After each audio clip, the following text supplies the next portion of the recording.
Welcome to the good life. Welcome to the good life. The wait is over. Welcome to the good life. Good morning, and welcome to The Good Life with me, Eileen. We are here on The Good Life Friday, and I am so excited about today's show. It is so important that we get out the vote. It's so important that we know why. It's so important that we know a little bit about our history, and that we really kind of focus on those people who have been doing it for us when we couldn't do it for ourselves. And so I have one of those people in the studio today. I am so excited. She's been knowing me since before I existed, basically. Yes. And I have Miss Barbara Major in the studio with me. Thank you for being here with The Good Life. I am so excited. I want to welcome our listeners from New Orleans, all over the world, from Dallas and Fort Worth with The Gospel is Golden. Couldn't get it out. You know, we're on internet radio there, and the WBOK is internet radio. So we are literally broadcast all over the world. So Miss Barbara. Thank you for the invitation. I'm excited to be here. The coffee is good. It's unusual. Coffee is usually not good in places you visit. Well, Lee made it just for you because he knew you were coming in this morning. So he's like, thank you. Barbara Major's coming in. We're going to handle this. This is The Good Life. We like to warm your soul and, you know, kind of get you started for your weekend, kind of rev you up. And especially with tomorrow being such a big day, you know, we're kind of going to get into voting into the last segment. So I don't want to really jump into it now, but I really want to focus on you. Because you have been, you know, working for equity and justice all of your life.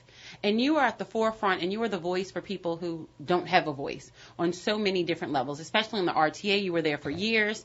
And, you know, just personally because you feel it in your gut. But I want to know, what is the good life to you? You know, how did you get started? We'll get into, you know, what you've done. But, you know, what brought it out of you? What made you walk this path?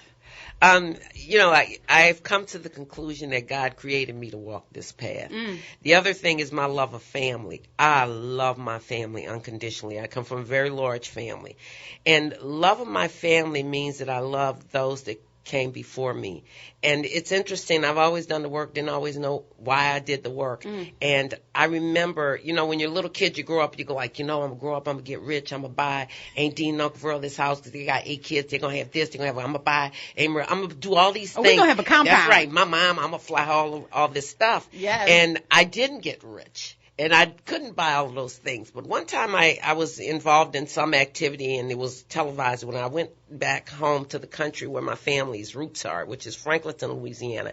And my uncle was so proud that I had, and basically what I had done was I spoke truth to power. And I realized that my aunts and my uncles could never have said the things that I said.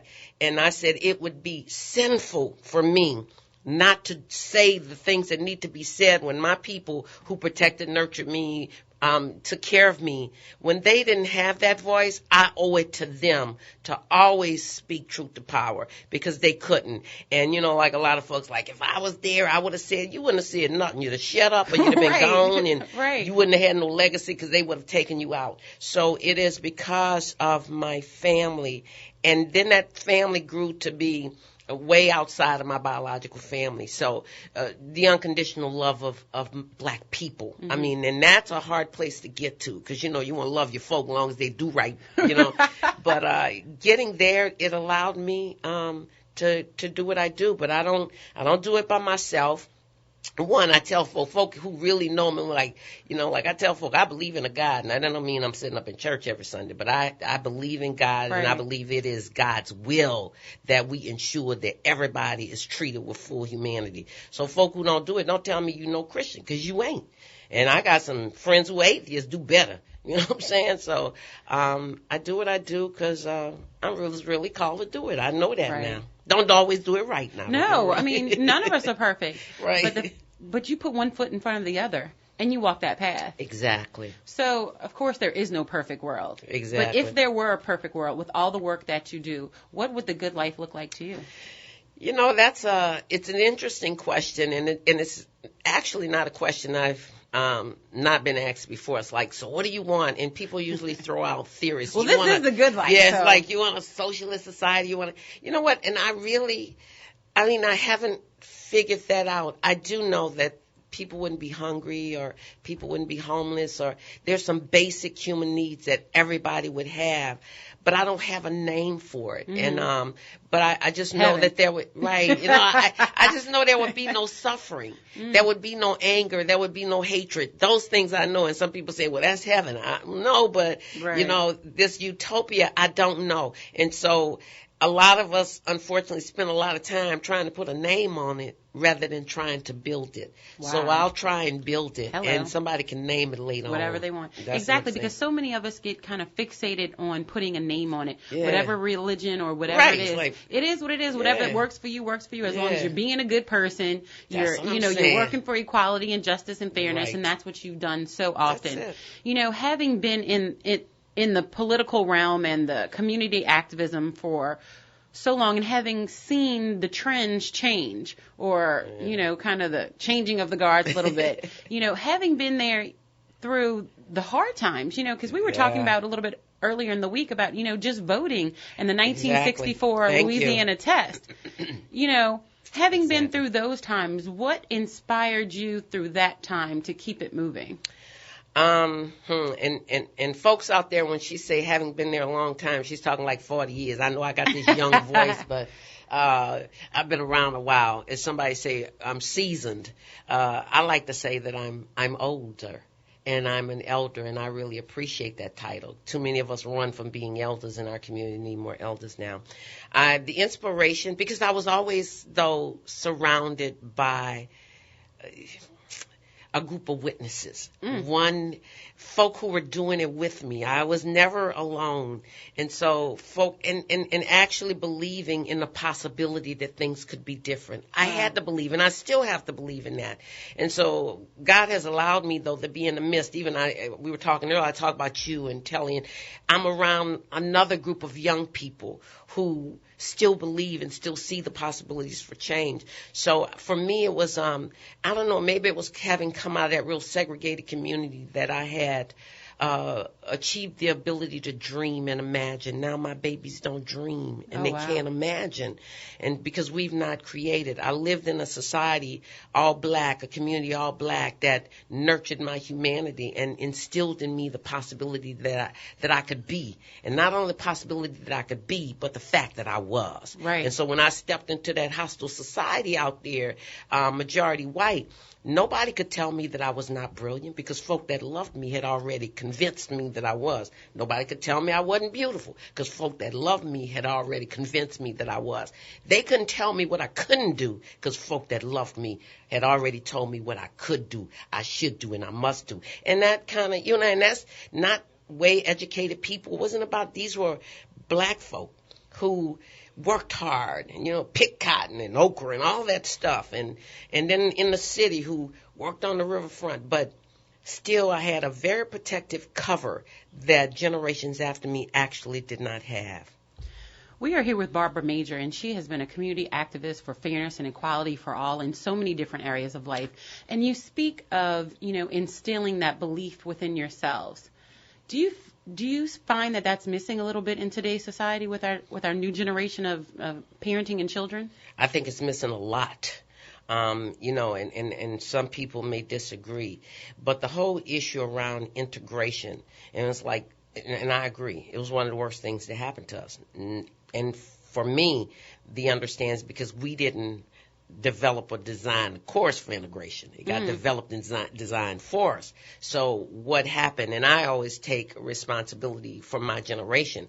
My generation, and I was born like 49, my generation, after fighting to get what little bit of access and rights that we did get, and I don't want to say a little bit, a lot actually, we were so excited that for our children to be able to have access to all the stuff that we didn't have access to, that we forgot, I think, to give our children some other things that we had access to. That strong family responsibility, connection to your community. I don't care what zip code you live in, you still connected to the collective of black folk, and you still share some responsibility.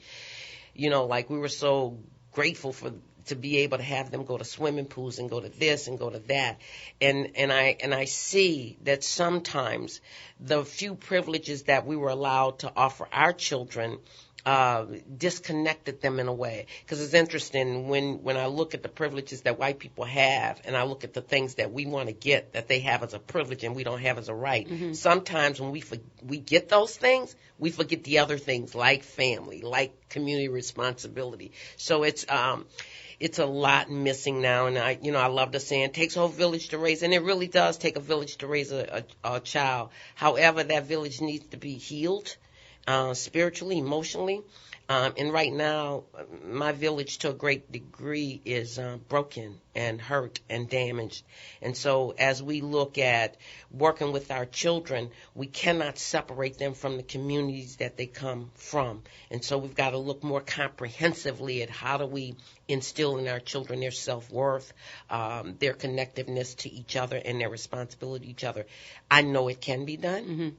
We've got to understand that it has to be done. Right. We are here with Miss Barbara Major, and I am so excited to have her in the studio today. And I will say, I have always looked up to you as a community leader and all of the things that you've been doing. No, I've watched you literally as I grew up. So I really think it's amazing. And you are one of those leaders that reaches back. And just like you said, Telly was in the studio with us as well. You know, you reach back and you bring up those younger, inspired leaders.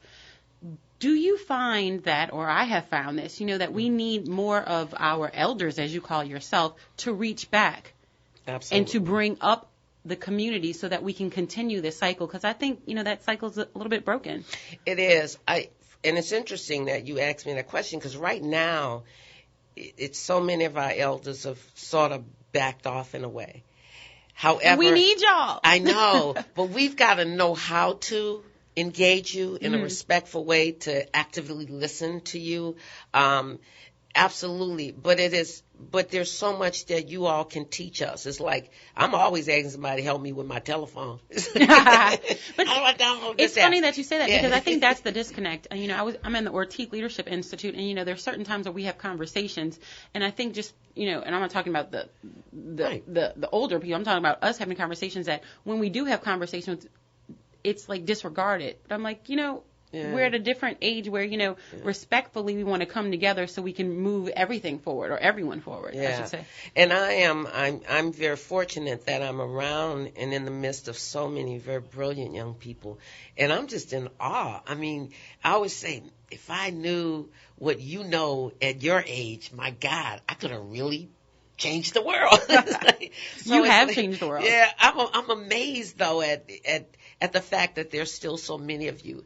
And let me just deal with you. The fact that you, and I know your sisters, have a consciousness that, let me tell you something, that I see some of the other, like you were able, your parents were in a position that you were able to go to good schools, that they were able to provide stuff, but you never disconnected. Unfortunately, what I see is some of the other young people whose parents I knew, worked with, loved, admired, and they're so disconnected, so some of that privilege corrupted their spirit and it corrupted their mind. I won't call no names, but anybody won't call me later, I'll tell you who they are. That is too funny. I'm like, oh, okay. But speaking with that, that disconnection, how do we build that bridge now? How do we build that bridge? Yes, number one, we have to acknowledge it. Exactly. And now that we've done that, how do we build that bridge so that we can move forward, so that there is a good life? Because, it starts with us right here. With us having this conversation, saying that we're going to do this and we're going to do it differently. And look, I'm pledging right now, I'm trying to make a difference. Let me tell you, one of the things I met with a couple of colleagues of mine, and one of the things we're talking about is having a meeting. And I don't want to call it a meeting. It's like coming together, the black community, in terms of us having some candid and authentic conversations, because I think we have to create an environment, and we have to, and it's okay. We need moderators to have those conversations, and the moderators should be chosen from the generation below us and the generations above. But I think we need a facilitated conversation. Because I'm telling you, back in the old days, we used to go up in top of Dookie Chase and fight it out and say, this we're going to run, this what we're going to do. You know what I'm saying? But now everybody want to be everything. So it's like we need to sit down, take back. And young folk need to understand. It's wonderful. You want to be a politician, but what have you done for me lately? You just show up and want to run for stuff. Hello. I got some real problems with that. You know what I'm saying? You might be brilliant, but you haven't done any work, partner. So you need to go do some work and show me who you really are. Because, see, I know you by your work, not by your words. Right. You know what I'm saying? So I think the possibility for us having those conversations, and maybe not just one, but it's almost like we need to have some kitchen table conversations with each other about how we move an agenda that's in the interest of African Americans in this city forward. Well, I'm glad you said that, because we're going to take a quick break, and when we get back, we're going to talk about some of those agendas and some of those specific issues that are plaguing our communities. This is Eileen. This is The Good Life. I am here with the Barbara Major. I am so excited about this conversation. Make sure you stay tuned. We'll be right back.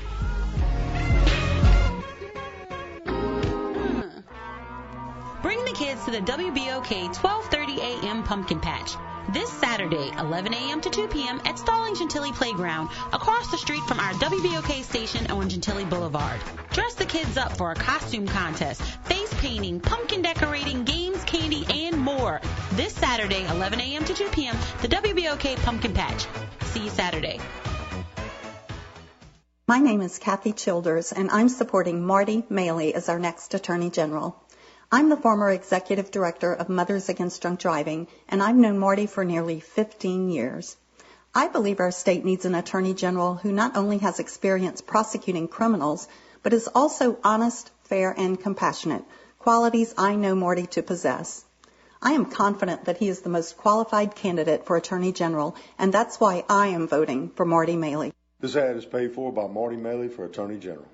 October 24th is fast approaching, and it's time for action, not just talk. Have you made plans to take action? Oh, you don't know what I'm talking about? This is Karen Carter Peterson, chair of the Louisiana Democratic Party. Election Day is Saturday, October 24th. Your vote is your voice. As a community, we've been talking about changing Louisiana's leadership in Baton Rouge. We've been talking about our frustration because the governor doesn't prioritize health care and education and reducing poverty in this state. Well, don't talk about it. Be about it. Vote Saturday, October 24th for Democrats that represent your values. John Bell Edwards, Governor. Kip Holden, Lieutenant Governor. Charlotte McGehee, Commissioner of Insurance. And Charlie Greer, Commissioner of Agriculture. Please don't sit on the sidelines. You can make things better by voting your values on Saturday, October 24th. Or you can make things worse by doing absolutely nothing. It's up to you. Your vote counts, and Louisiana needs you. Vote Democrat. Paid for by the DSCC of Louisiana. For more than 40 years, BOLD has been a trusted voice in New Orleans. The Black Organization for Leadership Development supports strong communities and strong families, safer streets, and for government to work harder for you.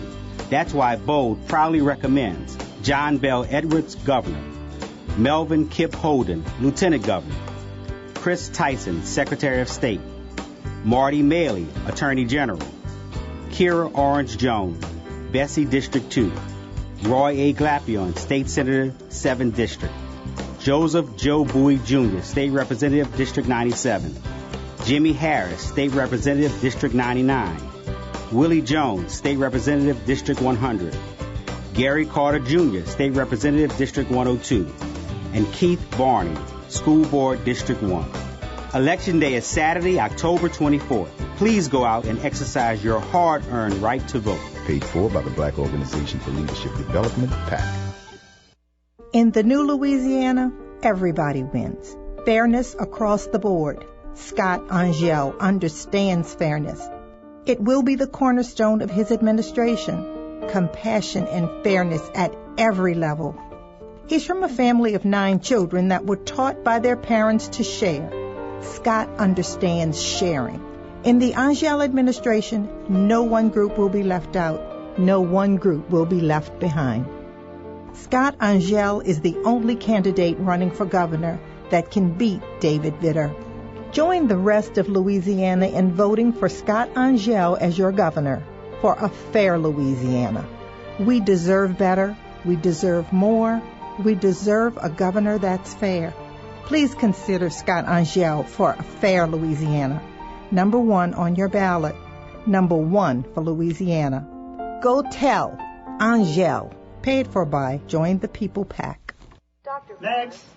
Seems like I've been waiting forever. Me too. This doctor's office is so slow. Hey, did you see that piece in the mail that came last week? The one about the Senate race? I sure did. Disgraceful. Eric Caulfield ought to be ashamed of himself. Mm-hmm. That's what I said when I read it. You know, he moved here only 2 years ago, changed his name, and switched his party to Democrat just so he could run for office. That's right. And now he's lying about Wesley Bishop and trashing our entire community at the same time. Oh, yes, he did. He called us last in everything. Education, employment, income. If he'd been here for more than 2 years, he'd know just how far we've come rebuilding our lives since Katrina. That's right, neighbor. In order to understand our struggle, you have to live through our struggle. And besides that, Eric Caulfield is endorsed by the Republican Party. And all the money he's raised to run this race has come from out of state. Trashing our community shows he doesn't even know us. The truth is, we don't know Eric Caulfield either. Paid for by friends of Wesley Bishop. This Saturday, the voters of New Orleans East have an important opportunity to elect a tireless advocate for our community to serve as state representative for District 100. That person is Alicia Plummer Clivens. Alicia served as president of the Fairway Estates Homeowners Association, as chair of the original Orleans Parish Hospital Service District Board. Alicia fought to ensure that the residents of New Orleans East had a hospital for their medical needs. Alicia also serves on the board of New Orleans East Business Association, NOEBA. It is important that we elect someone with a track record of working for our community. This is Alicia Plummer Clivens. As your state representative for District 100, I pledge to support bringing new businesses with higher-paying jobs to New Orleans East, and will fight for the return of neighborhood schools. This Saturday, I'm asking for your vote for State Representative District 100, Alicia Plummer Clivens, number 64 on your ballot. Paid for by the Alicia Plummer Clivens campaign. WBOK 1230 AM, the People's Station. Welcome to the good life. Welcome to the good life. The wait is over. Welcome to the good Good morning, good morning, good morning, and welcome to the Good Life with me, Eileen. We are here on Good Life Friday, and I am here with the Barbara Major. All of you out there know her. She's a community activist, and she says what you wish you would have said when you wish you would have said it. So you all know when she's laughing that I'm saying that because it's the truth. She's the voice for the people, and she makes sure she gets it done, or at least that we're heard, so that we can all live in an equitable community. And Telly Medina kind of like ran his way in here. I'm joking. He's going to be in here with us for the last segment because we're going to really talk about voting. But we really want to, kind of touch on these topics that are so close to our hearts. You were talking about community involvement before the break. And I absolutely agree. Having grown up in the political realm a little bit, it was a necessity that you couldn't even run for office unless they were like, and I don't want to say paid your dues, but paid your dues to your constituents, paid your dues to the community. The first thing they said is, what have you done for your community? Yeah. And I've watched these conversations go by, so I know. But you do see people who step up and you're like, well, what have you done for the community? Yeah. Have you worked in Nord for years? Have you been, building whatever? Have you volunteered? Volunteered. Like, what are you doing? So what's the deal with that? Part of my issue is I'm always paranoid. And I tell folk it's okay for me to be paranoid. I'm black. I need to be to survive. However, I'm always conscious of the fact that there are often external entities who can invest resources and money to put people in positions to run for stuff, which also means... Wait, say that one more time. See, they got folk, it's like investing money from all over the country, and I can get you want to support your candidate or whatever you think they're really good, and they could be. I'm not saying that. But just having access to resources, for me, is not enough for me to work or vote for you to be in a position, and because it doesn't determine whether you actually have my interests at heart or you have the interests of outside investors, especially in New Orleans. When I see what's happening in New Orleans, I'm going and I tell full disclosure, I got some real problems with all these newbies showing up. They come have these after Katrina newbies. Mm-hmm. They come with their genius and their brilliance and their arrogance and their racism, and they got all the answers to everything. But where was you know what I'm saying, before Katrina, because we kept saying we got problems here, and you come now because there's money here. And I'm not saying you don't have a good heart and you really want to make it. Maybe you do, but you need to let folk who live here, who've been here, who've worked here, at least give you some guidance. But there's a real arrogance about this whole thing. We're not quite that smart in New Orleans or the South. actually. Right. We're not quite as smart as other people. So you come from New York and you come from Minnesota and you come.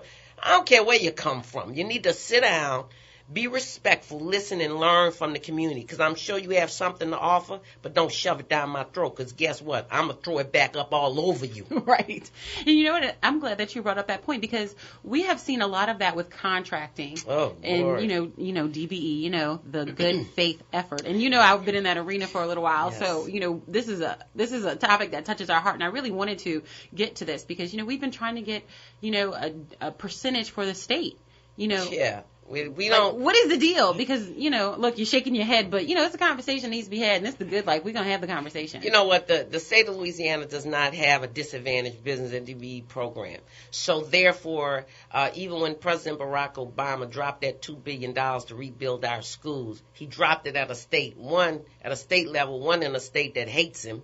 Not the whole state, right. A whole bunch of us love him. But we talking about white folks and leadership that hates Barack Obama to the degree that they will deny their own people access to health care. That's how Mary Landrieu lost. That's exactly they were right. hating on Obama. Yeah, hating on Obama. And I'm going like, dude, it's like you hate Obama, but your mama can't get her blood pressure medicine with your dumb self. You know what I'm saying? It's like, it's just, but racism drives people crazy, okay? But the contracting piece, so that $2 billion came down and local people may have gotten 2%. And then can't prove it, but I bet you a whole bunch of that money to build the schools, $2 billion, they say we got 2%. Now, that wasn't black folk, that was just folk in New Orleans. All the schools built in New Orleans. We didn't get the jobs, and we definitely didn't get the contract. We got a few pieces of it. But I bet you those contracts went to friends of folk at the state level who are governors and stuff like that. They need to go investigate some of that kind of stuff. So we, at the city level, many of us came together and said, all this money coming to the city, but we're not having access in the African American community. So we formed a group called the Collaborative, which deals only with the issue of economic equity. We understand the intersectionality of all the other issues of oppression that African Americans have to deal with. So we stay focused on that, and we stay focused on the issue around policy, because if we don't have policy in place, that's the first step. But policy alone doesn't get it. You got to monitor it. You got to invest in it. So the mayor of the city of New Orleans actually supported the DBE. We got it as part. He moved it to a part of the city charter. Now we're saying, though, even with disadvantaged businesses, that don't mean black folk getting a piece of it. Right. Because now anybody's showing up. Yeah, I got food stamps one time in my life. You become disadvantaged business. I know. That's my husband, yeah, and white women. And so it's like, and I ain't mad at white women but when you substituting for your rich husband to play like you a disadvantage, I got a problem with that. And he's even got folk with Spanish surnames, ain't claimed they were Hispanic or Latino in 150 years, but now all of a sudden I'm Latino, so I can claim a DBA. It's a joke almost. It's very subjective. Oh my God, it's yeah. Very subjective. And this is just a shout out, everyone, I think you should speak up, call of your council members, because the DB process needs to be revamped. And that's Eileen, having worked in it for so many years. When you're talking about an airport getting ready to be built, and I'm going to tell you some of the games that get played on us too, and I'm real excited that Jimmy Woods, who is an African-American businessman, who is a honorable brother, really good guy, is part of that large team. But let me tell you something.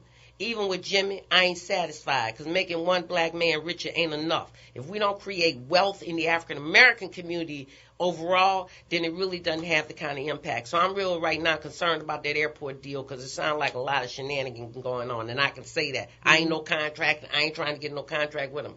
But you talking about old players who are part of that, who has never, ever in their history not only created access for African Americans, they fought access for African American businesses. So we're just in the first leg of that. But the Collaborative has been extremely, I think, an important entity in this city to make sure, one, that we see it. Because so much of this stuff is invisible. The deals is made behind the closed doors. It's invisible to us. We don't get to go into those kind of meetings. Right. Like them early breakfasts and all that. You know how they play the game. Right. Everything's done on the front end. Oh, yeah. And then they call us in here. This is your part. Now, y'all go fight over it. And we get caught up in the fighting over it. So hopefully we're learning, because it's a process of educating us around how this stuff works and how we get played oftentimes against each other. We get played like, folks say, well, I can't get a job. All the Latinos are coming in and get a job. It's like, so we want to fight the Latinos. No, we need to deal with them contractors and make sure whoever's doing their job get paid a livable wage. Absolutely. We get twisted on where where our energy and should paid be on focused. time. That's exactly right, because then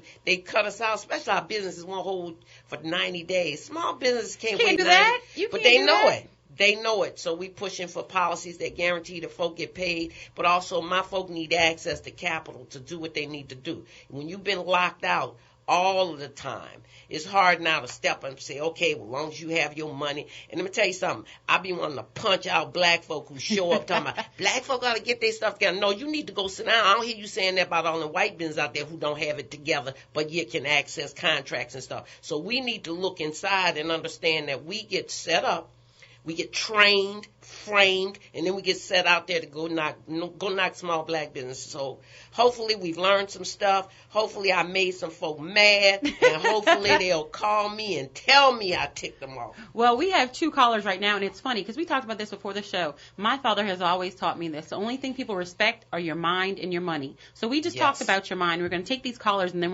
we just talked about the money. But when we get back, we're going to talk about your mind. We're going to take the callers. I have Sekou on line 1. Sekou, welcome to The Good Life. We are here on The Good Life Friday with Barbara Major. I've been thoroughly enjoying Sister Barbara. You go way back, you're a serious sister. I think some of the younger up-and-coming young ladies in the black community should be at your feet, listen to your experiences, you know what I'm saying? You got a beautiful insight. You've been a fighter for the best interest of black people since the day I laid eyes on you in 1960s, all right? Oh, yes, up indeed. Up on Carson Street, right? Yes. Right, so you ain't stepped back, you ain't equivocated, you've been consistently struggling forward in the best interest of black people. And Arlene, I saw that picture of you in the trumpet. It's a pretty nice shot of you. Oh, well, thank you so much. Y'all check out the trumpet. I have an article in there about jumping. Yes, go get the trumpet. About one election that we should really pay attention to is this Bessie Board thing with Kara Washington and Kara Orange Young. I mean, you highlighted some outside money, outside folk coming down here trying to fix us like Mama D said, trying to fix us. Well, if you were so good at fixing stuff, why not fix where you came from? Hey, that's what I say. You're right. Many more here for opportunities, right? And they manipulating the community. And one thing about you totally aware of that. And I think the black community got to step up and become conscious tomorrow and come out and put all your friends, everybody should come together and vote for Kara Washington, Apple Washington, because Kara Orange is bought and sold, right? And it's a damn shame that a black female of that stature will allow herself to be manipulated and used in such a way that is negative and not in the best of the black community. I'm sick of that woman now. I'm going to tell you, it's not personal. It's just that our politics is so jacked up and backwards. And I'm talking to everybody every day trying to get the vote out. We're going to go to the next caller. Thank you so much for calling. But hey, keep on doing your thing over there, Bob. I'm going to come over one day and kick it with you for a while. There you go. Thanks, you keep on doing your thing, sister. Thank you so much, Sophie. Love you, brother. We're going to go to line 3. We have Brother Moses on the line. Brother Moses, welcome to the Good Life Friday. We are here with Barbara Major. I knew who I was with before she told me who her name is. I caught the show in between, and I knew his name was mentioned. Can you speak up a little bit? It's hard to hear you. I knew it was Barbara. My point is, I love her to death. Barbara has been in this struggle a long time. It's a little bit hard to hear you. Can you call right back? We're going to go to line 2. We have Mr. Gary Lewis Sr. Mr. Gary Lewis, welcome to the Good Life. We are here with Barbara Major. Good morning, ladies. Good morning. How y'all doing this morning? Wonderful. Fine. How are you? Right. It's a blessing to be alive. Timothy said another day I never saw before. I hear you. Yeah. Your thoughts? I could say, don't you know, this coming election tomorrow, they put that on the ballot about the French Quarter thing. I mean, about the police and the state policemen. I'm not sure what you're talking about, but I will definitely find out and get that information for you. On the news. Miss Landry came on the news yesterday. Oh, I will look it up, and we will talk about it during the break and get that information for you. That's on the ballot, and see if the people going to vote on it, yes or no. Okay. Well, I will get that information during the break, and we will find out. We're going to go to our next caller. We have Arthur on line 1. Arthur, welcome to the Good Life. We're here with Barbara Major. I was watching Roland Martin's program this morning. They had an audience, including both of the superintendents and a bunch of other folks that he met with. And they're talking about things that is post-Katrina. And one of the things that I found that was very interesting is that during their whole conversation, not one time did the fact come up that the teachers that were teachers in New Orleans that the state fired and brought in all of these guys and girls from the East Coast that are on real welfare, getting all kind of money, $20,000 when they finish their little escapade and experiment here, leave. And I just don't understand how is it possible that you can have a forum and have both superintendents there and not one time did anybody mention the students' performance. You got rid of teachers and brought in a bunch of kids here that needed warfare. And that's exactly what they did, and they doggone show not black. Well, Arthur, I'm glad you brought up that point, and I'm going to tell you why. Because we are going to go into a break, and when we come back, we're going to discuss education in the city of New Orleans. And Barbara's all excited about this subject. We are here with Barbara Major, and we are in the good life. I am telling you, I'm so excited for her to be here. And make sure you stay tuned. Education in the city of New Orleans, y'all. It's the good life. We got to do something about it. Stay tuned.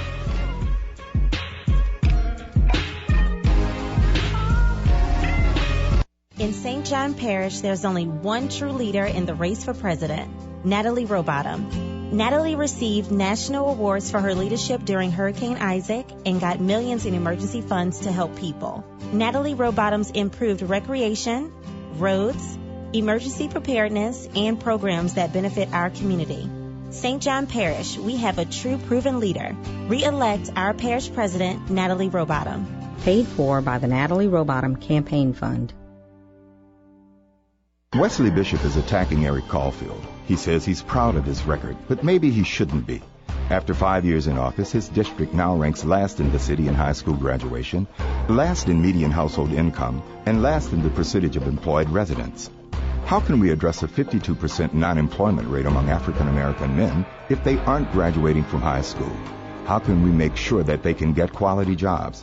How can we make sure that our workers can support their families if their jobs won't pay them enough? Mr. Bishop wants a promotion, but it will take a new kind of leadership to get things done. I'm Eric Caulfield, and I'll bring a new kind of leadership to the state Senate.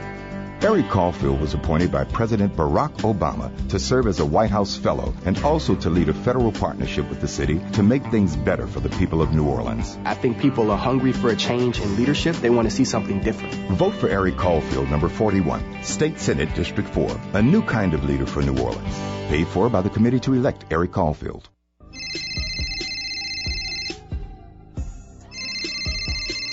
Hello? I need help. My hair is a mess and my man texts me telling me to be ready for 8. He has a surprise. What am I going to do? My stylist takes forever. I got you. Call Ringlet Salon. I just left there. Where? Ringlet Salon. They took me within minutes and had me in and out in no time. Very professional, and I scheduled online at ringlets.com. For real? Girl, for real. Does Ringlet Salon hook up your roots? Looks like I got a perm, and you know I'm anti-chemicals. Ringlet Salon has my hair soft and bouncy. I'm getting the Brazilian Blowout Express next week. It eliminates frizz for 6 weeks. 6 weeks? Okay, I'm all about Ringlet Salon. Where are they located? Ringlets has 2 locations, one at 4712 Paris Avenue and one in the Hilton Hotel on the river. That location validates parking for 4 hours and is open on Sunday. Perfect for a working woman like me. That's all I needed to know. I'm going to be fresh for my man. You will if you schedule your appointment at ringlets.com. That's RINGLETTS.com. Bye. Go and make my appointment with Ringlet Salon now. Are you looking for a better way to get fit?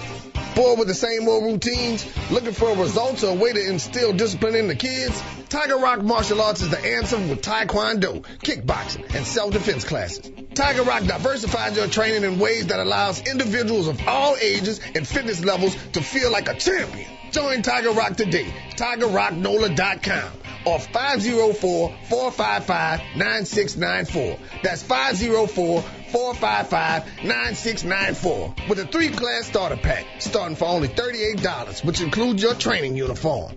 learn, grow, and succeed with Tiger Rock's 3 convenient locations: Old Metairie, West Bank, and Clearview. There's no better time to start gaining strength, skills, and protection for life than now. 504-455-9694. 504-455-9694. See you on the mat.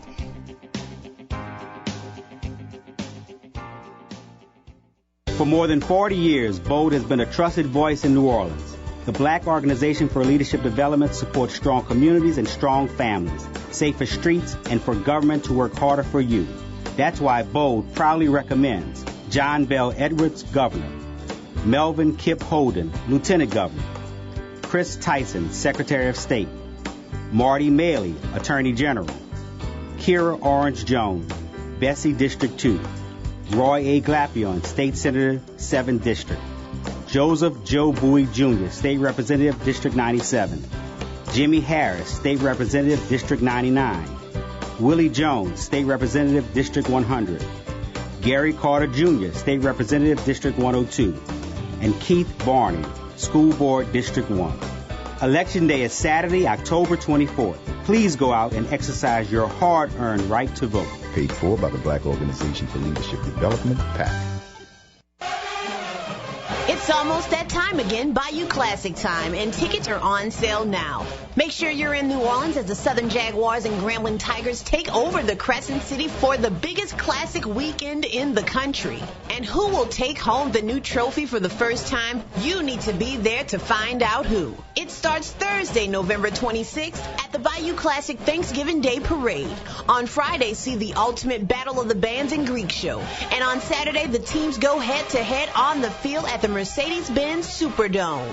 Don't miss the 42nd Annual Bayou Classic in November. Visit mybayouclassic.com for more information and to purchase tickets.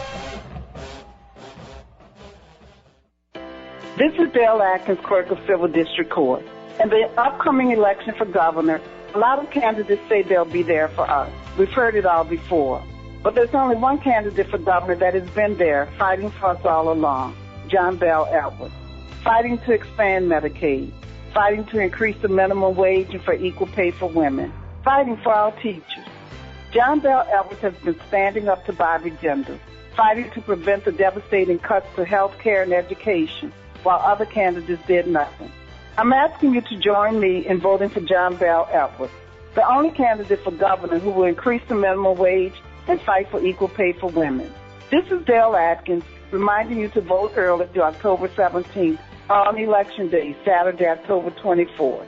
It's time to elect someone who lives our values and will fight for us every day as governor. Paid for by Louisiana Families First. Not paid for or authorized by any candidate or candidate committee. Talk radio, heard around the globe. New Orleans owned, WBOK 1230 AM and WBOK1230AM.com. Real talk for real times.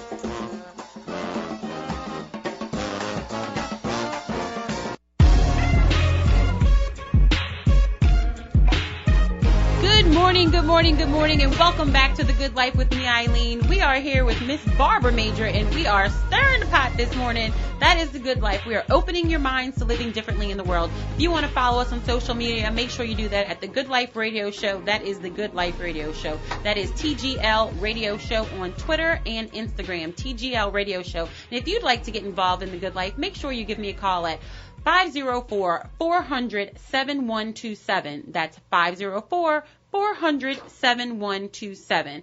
And I just want to answer Brother Moses' question about the amendment that he was discussing. And it is only in the French Quarter. On October 24th, that is tomorrow, we will be voting. French Quarter area residents will have the opportunity to vote on a proposed economic development district to enhance public safety for the area. Should voters approve the measure on sales tax on goods and services, excluding hotel stays, sold in the proposed district will increase by 0.2495%, which equates to about a quarter for every $100. The sales tax is expected to generate approximately $2 million annually and would help fund Louisiana State Police troopers. Y'all, that's the troopers. And other public safety measures throughout the French Quarter. These funds would be generated overwhelmingly by tourists. There would be a 5-year sunset provision on the tax, with the option for renewal pending voter approval on expiration. So that's if you buy things in the district. So I say yes. But of course, you make that decision for yourself. Read up. If it works for you, vote yes. If it's not working for you, vote no. But make sure you read and you are educated on the subject. That is the good life. And speaking of being educated, I want to talk about education and especially after the storm and, where our children have, been led. And we're going to talk about education and voting, of course, before we end this segment. But I really want to talk about education. Before we came into the studio, I was discussing with you that my son was in the public school system for 6 years. And I wanted him there. I'm not going to speak on the school, and it just is what it is. But I had to make a switch for middle school, and it was a very difficult decision. But the disparity is so stark. It's sad. Yeah. It really is. There's a real disparity, and we're doing our children a disservice. Absolutely. And I hate to say it, but it just kind of is what it is. You got to call a spade a spade. How do you feel about it? I don't care what anybody says. This is what Barbara Major says. I think the school system is a miserable failure in Orleans Parish with this charter system. I think it is non-accountable to us. It does not, our children almost don't belong to us anymore. They belong to the Betsy board, and they belong to the state. And I think it is criminal and inhumane what has happened to our children. That does not mean that there aren't good schools in this corrupt system, because there are, and there are some good teachers. But I don't think we can look at the school system as a system without understanding what happened to our teachers. And I know there were a lot of issues pre-Katrina, and there were a lot of administrative issues. But pre-Katrina, we had amazing, committed teachers who were discarded. And basically what we're talking about is African-American teachers and administrators and secretaries and cafeteria. All these folk were basically discarded. But see, I look at even a bigger picture. I'm not a conspiracy theorist. However, what I do understand is that systems conspire with each other to maintain the status quo. Mm-hmm. So the firing of teachers, the taking over our schools, impacted us more than just the arena of education. It impacted the African American community politically. It weakened our political strength. It undermined our wealth, because you're talking about a generation of folk who owned property. And it also, I think, it injected a real, I don't know, I'd have to think of the word, to our spirit that we lost so much. Now, are some of these young folk coming up in here? I think they're very brilliant. However, you shouldn't have the right to experiment on my babies. You should not have that right. Right. To get rid of your student loan, or to come in here and not know what you're doing. Education has become big business. I keep hearing about these white boys who graduate from Harvard and MIT now coming in here, and they have schools. I don't know the name, all their little charter school groups. I think they should be arrested for coming in and making money off the backs of my babies. And I don't see the exams us doing a whole lot better, actually, either, in the outcomes of these systems. Like I said, I'm talking about systemically. I'm not talking about the fact that there aren't some good teachers and some good young folks. Right. But we got to deal with this as a system, so don't nobody call me, my baby got a good teacher. Good. But the reality is that don't mean your baby got a good school. And what about the other babies? Children. And until we understand that it is all of our babies up for grabs, the ones that we've been able to move out and put in the private school still going to have to confront these ones that are being miseducated, both in private and public, but being miseducated in the public school. So it is in the interest of all of us. Now, I have a grandson. I don't have any more kids in school, but I know it is in my best interest to care about what's happening to my babies in these schools. Right. And let me tell you, I don't see any difference. The white schools, white control, basically get the cream. They can say what they want. You take a test, look, all that, gone with all that. Bottom line, you still get the cream. You still get to say who can come to your school and who can't. So segregation to me is stronger now than it ever was. You get to pick and choose. So most of us in the city, and we can play like we don't know, you can count what's considered good schools on one hand. The rest of them we know is like it was before. They're schools that basically are the throwaway schools for my children. Right. So I think, and so I'm looking at this That's why tomorrow's election is so critical. It's so important. Your babies' lives, and I'm talking about your babies, all babies' lives are up for grabs. Our lives are up for grabs. I'm talking about the fact that we didn't get Medicaid expansion. You need to understand this covers, if it's not you, it's somebody you kin to, because I got lots of cousins, right. Lots of family. I mean, we're looking at the fact that New Orleans has been so divested from, yet invested in. But as we've had this economic boom, but like I say, the boom didn't blow up too many black folk, blew up a whole lot of white folk.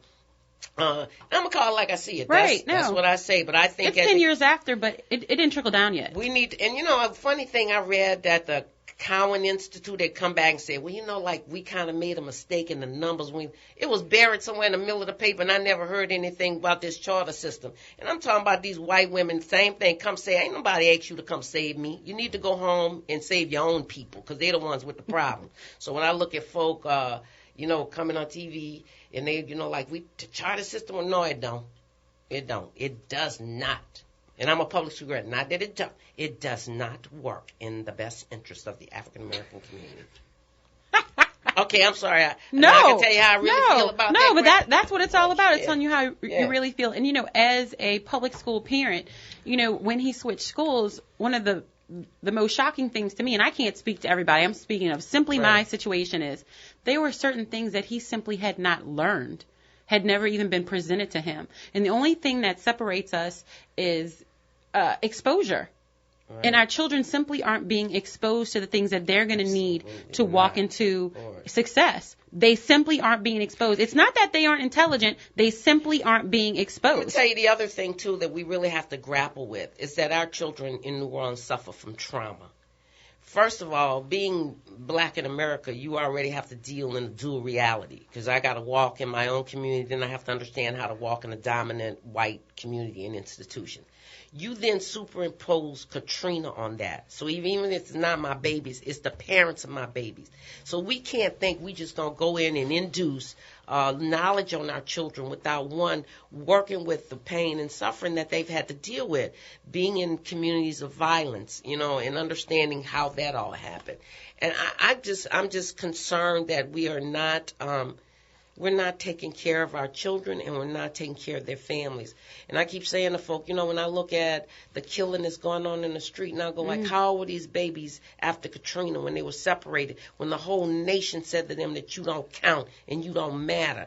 I mean, we've got to face some realities of what happened to our children and stop just blaming them. And you start in the family. It's right. But if my family has not, what has happened, the trauma of my families has not been addressed, then I can't expect the children. Well, let's think about it, because we are focusing on all of these, you know, young men and women who they're like, oh, they're teenagers and they're just going crazy. Well, they were, you know, 2 to 5. They were in, you know, they were kindergarten to second grade.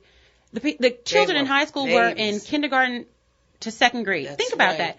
And we really need to step up for them and, you know, make sure that they get the care that they need and make sure that they have the opportunities. But we can make sure they have these opportunities if they vote. Right. So we have one of our, my partner in voting here in the studio with us. I have Telly Medina. He's here every Monday, but I wanted him here today, you know, so the two of you could go at it at the importance of voting. Absolutely. So Telly. Go at it with who?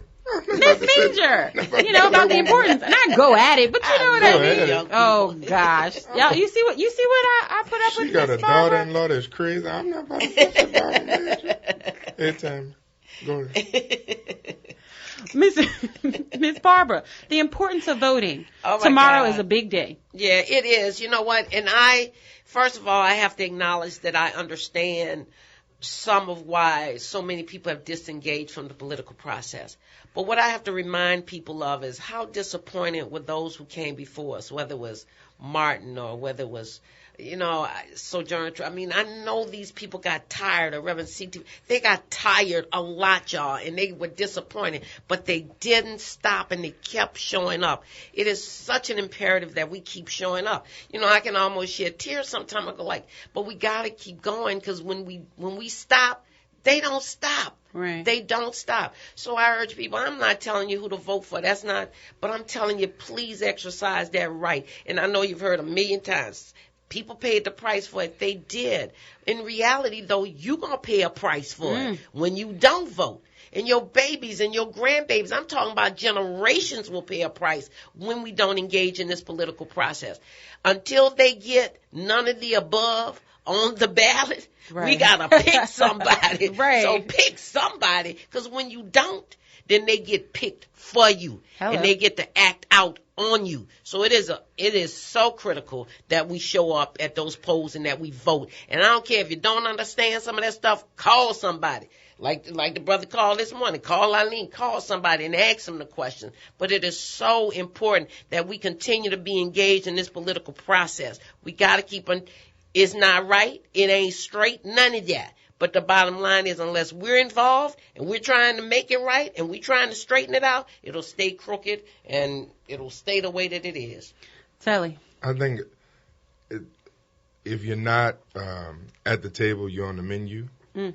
And if you're looking at being on the menu, people pick through food. Some people say this don't taste good. That some people say I should have got my auntie, I should have ate before I got here. If you look at it from those three perspectives, people will have to consistently continue to vote. I was at Sheila Green McCorkle's spot in Algiers on yesterday, going to get my haircut. And, it was quick. One of the ladies said, "Oh, I hear you on the show with Eileen all the time." I wouldn't assume that you'd heard the show, but y'all are always talking about voting. I remember to go vote. I called Sheila about the ballot. Excellent. That was one. That was two people who were sitting there. Makes I don't a know if it difference. means anything. Yes, it but does. we got to continue to It talk does. about it over and over again. Well, that's what the good life is all about. It's about opening people's mind to living differently in the world. So please, y'all, I know we've been planting the seed about voting for months. Please, now is your time. Step up. Let's do what's right. Let's exercise our right to vote, because that is the good life. And I am so excited because the good life is celebrating 1 year on the air next week. It is our week-iversary or year-iversary, and everybody's going to be in studio. I'm going to get real Telly, and he's not just going to be here on Friday. So I'm so excited. So make sure you stay tuned next week, because we will be having a ball on the radio. It's Party on the Air. This is Eileen. This is The Good Life, and I'm out.